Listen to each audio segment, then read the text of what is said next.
Before we begin the story, I would like to acknowledge the Jara, who are the traditional custodians of this land, and recognize their continued connection to the land. I pay my respect to them and their cultures, and to elders of the past, present, and future. Also, I extend that respect other indigenous who are watching my story. I live in Rankong, which is a suburb on the south side of Brisbane and about 19 kilometers from Brisbane city. The Jijara Aboriginal people once lived here, and Rankong would have been in the territory of the Chipara clan of Amel Plains. After learning about Aboriginal Torres Strait Islander cultures and their country in the class, now I think Rankong still acknowledge the traditional owners of the land and value their cultures. When I take a walk around my home, I can find some streets names which are in the indigenous language, like Jidova Street and Warrambina Street, which means waterhole and kangaroo sit down in English. I think this is some evidence the now local resident of Rankong uses the respect the original culture and past country before the colonialism. Also, there is a national forest name using the indigenous language Karavatha Forest, which is on the Yugara line, and their clans still live near the forest nowadays. The area is a nice place and still closer to what the country looked like before the settlement. However, on one of the notice boards at the forest said, this forest belongs to the city council, and the land rights of the Aborigines is already replaced by the European influence. It reveals that Australia acknowledges and values Aboriginal culture, but the precondition is that they must have controlled by the white policy. When I talked with my students' parents that also live in my area, his mother told me that she has some experience about Aboriginal culture license nearby my home, so I drive my car here. It is an Aboriginal study studio which is in inconspicuous place. When I arrived here, I realized the importance of the cultural humility. Here are many students from totally different backgrounds in my area, and the staff introduced to me many different aspects of the history and the culture themselves.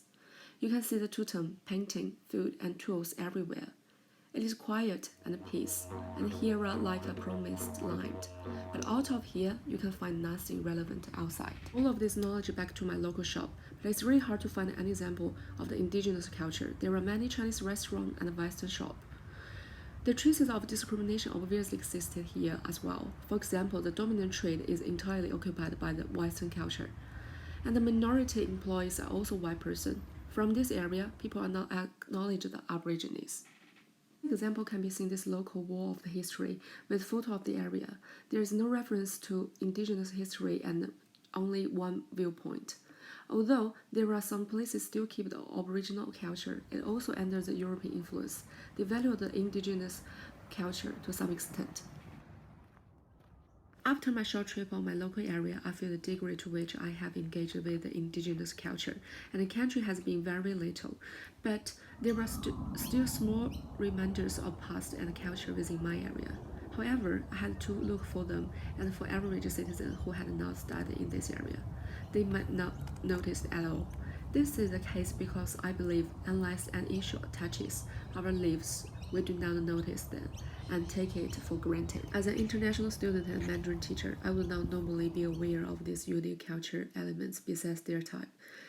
Now I am more aware of and feel the responsibility for protecting the Aboriginal culture. Topics such as cultural humility, human rights, and colonization should be required in the primary education system, so children can learn about them, because the hope of the nation is the youth. Only the younger generation who are educated about this issue will the whole country can solve this problem in the future. As a hand, Aboriginal Study Studio is a good platform for me to help the indigenous people here.